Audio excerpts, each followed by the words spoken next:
네, 우리 옆 사람과 다시 한번 인사하실 때 이렇게 인사하시겠습니다. 예수님은 부활하셨습니다. 이렇게 인사하시겠습니다. 예수님 부활하셨습니다. 아멘. 네, 오늘은 부활 주일입니다. 부활절에 단비까지 내렸으니까 이제 봄이 성큼 다가올 텐데 완연한 봄이 올 텐데요. 우리 믿음에도 가지에 돋아나는 그런 새순처럼 또 피어나는 봄꽃처럼 활짝 피어나는 그런 부활의 은혜가 있으시기를 바랍니다.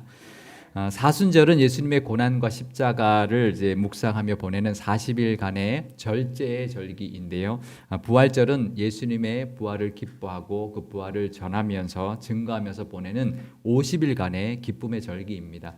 우리 교회 한국 교회가 한동안은 사순절만 좀 많이 강조를 했습니다. 그래서 50일 동안의 부활 절기는 이제 강조를 잘 못하고 부활 주일만 지키는 경우가 많았었는데요. 요즘에 기쁨의 50일이라고 이렇게 부활절기를 50일 동안 지키자라는 그런 움직임이 우리 한국 교회에 일어나고 있습니다.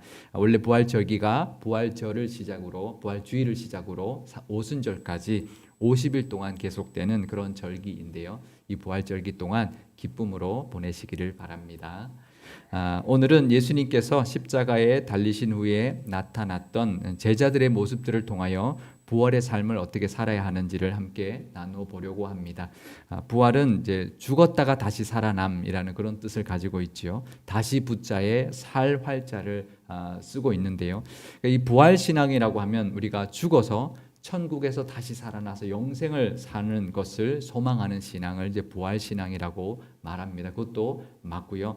또 하나가 더 있습니다. 그것은 바로 우리가 부활 신앙을 가지고 살아가는 것도 중요하지만 소망하며 살아가는 것도 중요하지만 이 땅에서 우리가 살아가면서 이미 십자가의 은혜로 거듭났기 때문에 거듭남의 삶을 살아가야 하는 그런 부활 신앙도 우리가 살아야 하는 것이 바로 부활 신앙입니다. 그래서 이 부활 신앙이라고 하면 거듭남이라는 관점으로도 우리가 볼 수 있어야 하는데요. 우리 교회가 올해 다시 세우소서라는 표로 나아가고 있습니다. 요즘 코로나 때문에 모든 것이 다 멈춘 것 같은 마치 죽은 것 같은 그런 상황을 보내고 있는데 다시 세우소서라고 하는 것은 바로 회복을 이제 우리가 소원하는 그런 의미가 담겨 있고 또 다시 일어나게 해주실 그런 하나님의 은혜를 기대하는 마음이 이 표에 담겨 있습니다. 그런데 하나님께서 다시 세워 주시려면 그에 합당한 우리의 모습, 하나님이 세워 주실 만한 그런 합당한 모습이 우리에게 있어야 할 것입니다. 우리가 그 합당한 모습, 부활의 신앙으로 살아가기 위해서 오늘 부활주의를 맞이하여 제자들의 부활이라는 제목으로 변화된 제자들의 모습을 함께 살펴보고 그 은혜를 나누어 보려고 합니다. 예수님께서 십자가에서 죽으시고 날이 저물기 전에 아리마대 사람 요셉이라는 사람이 등장을 하는데요. 날이 저물면 이스라엘은 그러니까 그 날짜가 바뀝니다. 그래서 안식일이 되어 버리기 때문에 안식일 전에 얼른 예수님의 시신을 장사하기 위해서였는데요. 마태복음 27장 57절 말씀을 제가 읽어드리겠습니다. 저물었을 때에 아리마대의 부자 요셉이라 하는 사람이 왔으니 그도 예수의 제자라. 이 아리마대 사람 요셉은 성경에 그동안 한 번도 나온 적이 없었던 사람이었는데 갑자기 등장을 하는 예수님의 제자였다라는 것이죠. 그런데 마가복음과 누가복음에 보면 그가 존경받는 공회원이었다라고 소개를 해주고 있습니다. 그런데 요한복음에 보면 뭐라고 되어 있냐면 그런데 그동안은 유대인들이 두려워서 예수님의 제자였다라는 것, 제자라는 것을 숨겼다, 밝히지 못하였다라고 말해주고 있습니다. 그런데 이 아리마대 사람 요셉은 하나님의 나라를 기다리던 자였다라고도 설명을 덧붙이고 있는데요. 하나님의 나라를 기다리는 자라고 하는 것은 메시아를 기다렸다라는 것을 의미하죠.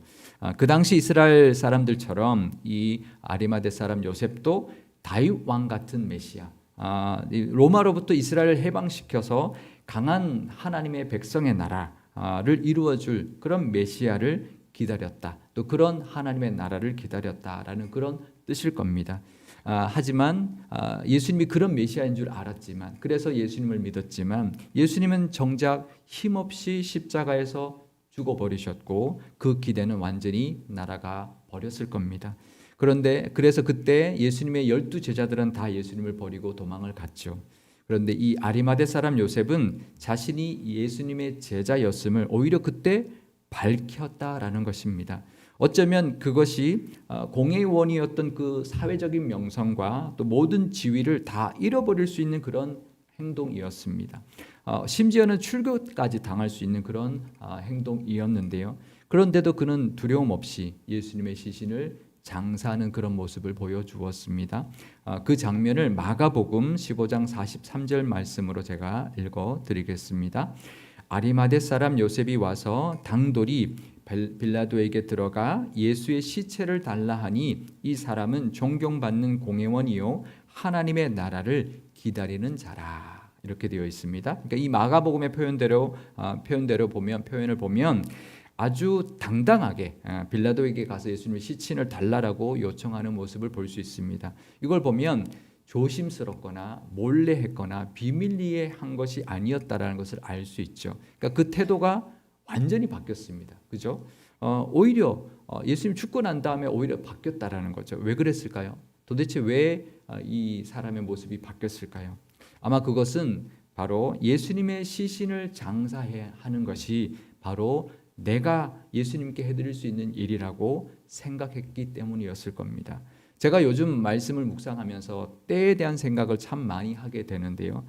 에스더에게 모르드게가 이런 말을 하죠. 내가 왕후가 된 것은 이때를 위함이다 라고 말을 합니다. 그러면서 이 에스더에게 하만의 그 위험으로부터 이 지금 포로로 끌려와 있는 그 이스라엘 백성들의 그 구원, 그 다 죽게 된 그 위기 가운데 있는 민족을 구원할 역할을 감당할 때라고 지금 권면을 했던 것이죠. 네가 왕후가 된 것은 이때를 위함이다라고 권면을 했고 에스더는 그래서 죽으면 죽으리라는 각오로 왕 앞에 나아갔었는데요. 이 아리마대 사람 요셉도 바로 이런 마음이었을 겁니다. 내가 부자고 공회원이기 때문에 예수님의 시신을 빌라도에게 달라고 하면 받을 수 있는 그런 위치에 있었고 또 나에게는 장사할 예수님의 시신을 장사할 새 무덤도 있으니 이런 부와 이런 힘과 이런 권력을 가진 것이 바로 이때를 위함이다라고 생각했던 것이죠. 그래서 그는 더 이상 숨어 있지 않고 그 역할을 감당했던 것입니다. 그래서 그의 이름은 이렇게 사복음서에 다 기록되는 영광을 누리고 있는 것입니다. 우리에게도요 믿음의 때가 있습니다. 또 우리도 하나님의 나라를 위하여 할 수 있는 일이 반드시 하나쯤은 있습니다. 다시 세우서라고 하는 이 표로 우리 교회가 나아갈 때 우리 모든 교우들이 이런 마음으로 내가 가진 것 그 중에서 뭐 재물도 있을 수 있고 시간도 있을 수 있고 은사도 있을 수 있고 또 재능도 있을 수 있습니다. 그것이 이때를 위함이구나. 또 내가 하나님의 나라를 위하여 할 수 있는 일이 바로 이것이구나라고 여기면서 다 함께 내가 할 수 있는 역할을 감당하며 사시는 저와 여러분 되시기를 바랍니다.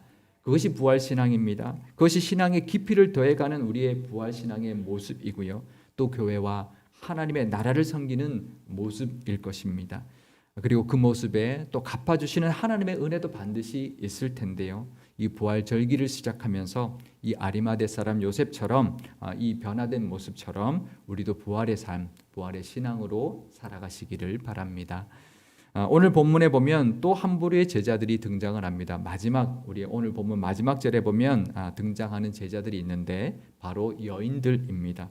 오늘 본문에 보면 막달라 마리아와 다른 마리아가 예수님의 시신을 장사한 그 무덤을 향해 앉았었다라고 묘사되어 있는데요. 이 여인들은 예수님의 시신이 장사되고 난 뒤에 안식일이 지나자마자 예수님의 무덤을 향하여 향품을 들고 달려갔던 바로 그 여인들이었고요. 그래서 예수님이 부활하셨던 그 빈 무덤을 처음으로 목격했던 바로 그 여인들이었습니다. 그 여인들의 그 모습이 마가복음에 더 자세히 기록되어 있는데요. 마가복음 16장 1절에서 2절 말씀 제가 또 읽어드리겠습니다. 안식일이 지남에 막달라 마리아와 야고보의 어머니 마리아와 또 살로메가 가서 예수께 바르기 위하여 향품을 사다 두었다가 안식 후 첫날 매우 일찍이 해 돋을 때에 그 무덤으로 가며. 그러니까 마가복음에는 그 여인들의 이름이 이렇게 기록되어 있습니다. 막달라 마리아, 또 야고보의 어머니 마리아, 살로메였다고 이름을 밝혀주고 있는데요. 막달라 마리아는 우리가 참 잘 아는 여인이죠. 누가복음 8장 2절에 보면 7 귀신이 들렸다가 예수님께 고침을 받고 예수님의 제자가 된 그런 여인이었고요. 또 복음서들에 보면 예수님의 발에 향유를 부어주었던 여인의 이야기가 나오는데 바로 그 여인이었습니다. 그리고 또 한 여인은 야고보의 어머니 마리아인데요. 우리가 야고보라고 하면 요한의 형제 야고보를 생각할 수가 있습니다. 왜냐하면 이제 그 가장 유명한 유명한 이제 이름 야고보가 바로 요한의 형제 12제자 중에 야고보인데요. 근데 이 12제자 중에 야고보가 2명이 있었습니다. 그 중에 하나가 요한의 형제 야고보고 또 하나가 더 있었는데요. 요셉이라고도 하고 요셉이라고도 부르는 형제의 그 야고보가 또 있었습니다. 그래서 요한과 야고보는 세베대의 아들들이라고 표현하면서 이들의 어머니의 이름은 살로메였습니다. 그래서 아까 나왔던 3명의 이름 중에 살로메가 바로 요한과 야고보의 어머니이고요. 그래서 오늘 본문에 나오는 다른 마리아는 누구냐 하면 바로 다른 야고보의 어머니 마리아였던 것이죠. 요셉의 형제 야고보의 어머니였는데 이 요셉의 형제 야고보는 12제자 중에서 두 야고보 중에서 키가 더 작았다고 합니다. 그래서 작은 야고보라고 또 불렀는데 그래서 이 작은 야고보의 어머니 마리아였던 것이죠. 그런데 이 세 여인들 중에 예수님의 부활 후에 변화된 모습을 가진 여인이 있었습니다. 바로 세베대의 아들들 야고보와 요한의 어머니 살로메였는데요. 이 여인에 대한 기록이 마태복음 조금 앞부분에 소개되고 있는데 그 장면을 제가 읽어드리겠습니다. 마태복음 20장 20절과 21절 말씀입니다. 그때 세베대의 아들의 어머니가 그 아들들을 데리고 예수께 와서 절하며 무엇을 구하니 예수께서 이르시되 무엇을 원하느냐 이르되 나의 이 2 아들을 주의 나라에서 하나는 주의 우편에 하나는 주의 좌편에 앉게 명하소서. 그러니까 예수님이 지금 예루살렘에 입성하기 바로 직전에 있었던 일인데요. 이제 예수님이 예루살렘에 입성하셔서 하나님의 나라를 세우게 되면 이 내 2 아들을 하나는 우편에 하나는 좌편에 앉게 해달라고 청탁을 했던 그 여인이 바로 이 여인이었습니다. 그러니까 아들이 2 있었는데 둘이 다 12제자의 반열에 들어갔으니 그 어머니의 마음으로서는 어쩌면 당연한 일일지도 모릅니다. 그런데요. 다른 관점에서 보면 다른 야고보의 어머니도 같이 있었을 겁니다. 다른 야고보의 어머니는 아들이 2 있었는데 하나 작은 야고보는 12제자의 반열에 들어갔지만 다른 아들 요셉은 그 12제자의 이름에 들어가지 못했거든요. 그러면 어떤 마음이 들까요? 이 두 어머니 둘 다 예수님을 따라다녔는데 하나는 2 아들이 예수님의 12제자에 들어갔고 하나는 하나만 들어가고 하나는 들어가지 않았습니다. 그러면 그 어머님들 사이에서도 내 아들도 하나님 나라에서 더 높은 자리에 올라갔으면 하는 그런 마음이 아들에 대한 욕심이 있었을 것이고 은근히 또 그런 경쟁심도 분명히 있었을 겁니다. 어머니들도 예수님의 제자였지만 또 한편으로는 제자들의 어머니로서 자식이 좀 더 높은 자리에 올랐으면 하는 그런 욕심이 분명히 있었을 텐데요. 그런데요, 예수님이 하나님의 나라를 이룬다는 그 희망은 사라지고 예수님이 그냥 십자가에서 아무 힘 없이 마치 그냥 힘 없이 죽으시는 것처럼 그렇게 십자가에서 죽어버리셨습니다. 그런데 그때 이 제자들 12제자들 아들들은 다 도망갔지만 그 여인들은 예수님을 떠나지 않았습니다. 예수님이 죽으시는 그 십자가의 아래에 서 있었고요. 또 예수님이 장사되는 그 무덤 앞에도 서 있었고 예수님이 부활하신 그 돌문 앞에도 서 있었던 것입니다. 그 전과는 다른 모습이죠. 우리도 하나님을 믿을 때요. 하나님을 믿고 예수님을 따른다는 것이 예수님께 뭔가를 얻기 위해서 예수님을 따르고 하나님을 믿어서는 안 됩니다. 우리를 구원하신 그 은혜에 감사해서 우리를 구원하시고 우리를 위하여 십자가 지신 그 은혜에 감사해서 하나님을 믿고 예수님을 따라야 하는 것이죠. 우리가 얻는 것은 세상의 것이 아니기 때문입니다. 하늘의 것이기 때문에 그렇습니다. 부활절을 시작하는 이 시간 혹시 우리가 아직도 붙들고 있는 그런 세상적인 욕심이 있다면 내려놓고 우리를 구원하신 하나님의 은혜, 우리의 죄를 대속하시기 위하여 십자가에서 죽으신 그 예수님의 사랑에 감사하며 보내시기를 바랍니다. 그러면요, 그 믿음에 합당한 은혜를 주실 겁니다. 우리의 필요한 것 아십니다. 그러니 또 채워주실 겁니다. 그러니까 우리가 하나님 앞에 나갈 때 체험받기 위해서 나가는 것이 아니고요, 감사해서 나가야 하는 것이죠. 그러면 하나님이 또 채워주시는 은혜를 주십니다. 우리의 필요를 아시고 채워주시는 것이죠. 그리고 그 은혜로 다시 세워주시는 은혜도 우리가 다 누리게 될 것입니다. 그 은혜가 있으시기를 바랍니다. 예수님의 부활 이후에 변화된 제자의 모습 중에 또 한 사람의 모습이 있는데요, 바로 베드로였습니다.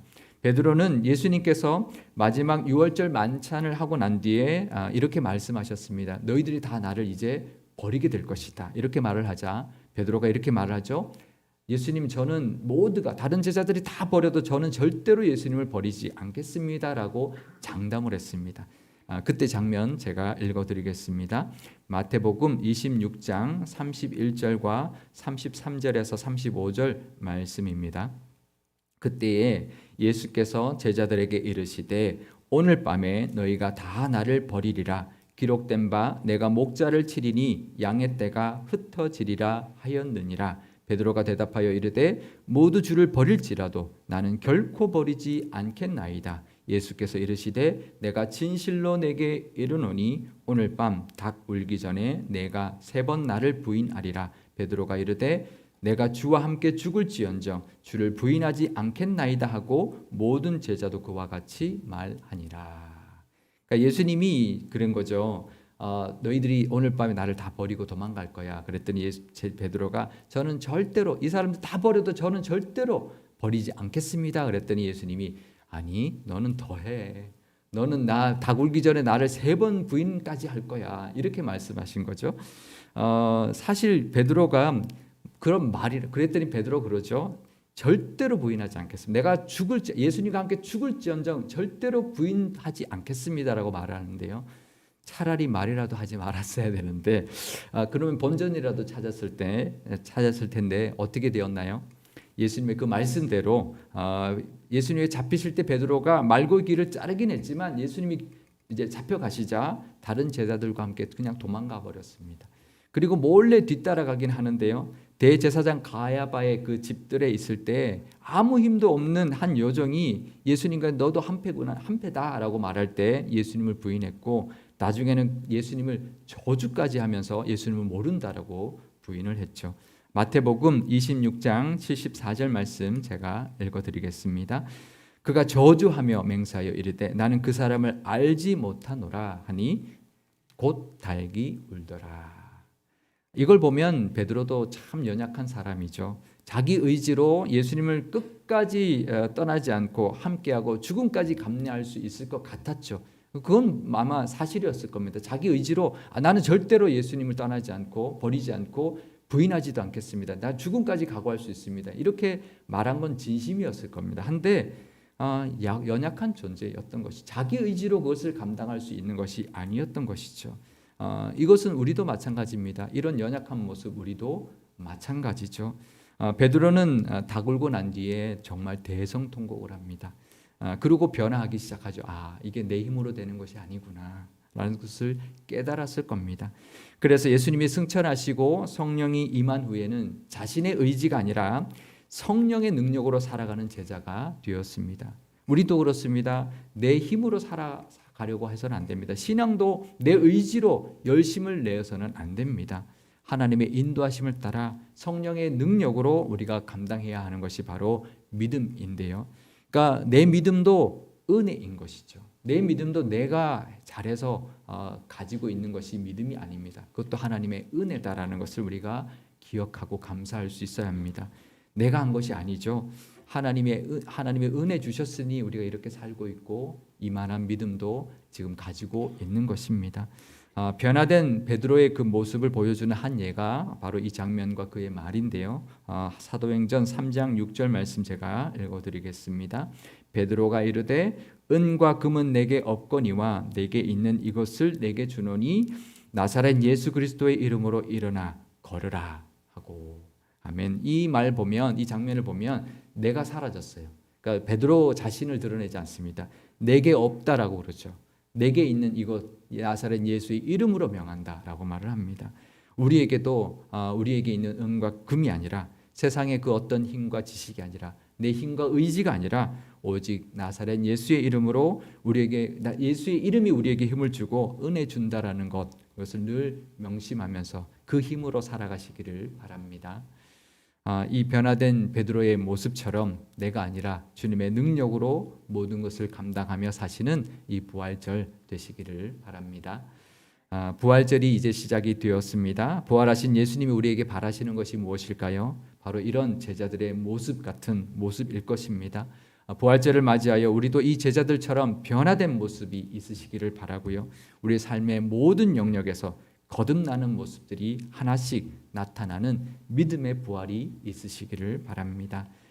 그것이 부활의 은혜를 따라 살아가는 우리의 부활의 신앙 또 부활의 믿음이 될 것인데요. 그럴 때 예수님께서 말씀하셨던 마태복음의 이 마지막 말씀의 은혜가 우리 모두와 우리 가정과 우리 교회에 함께 임하게 될 것입니다. 우리 마태복음 28장 20절 우리 뒷부분을 우리 함께 읽겠습니다.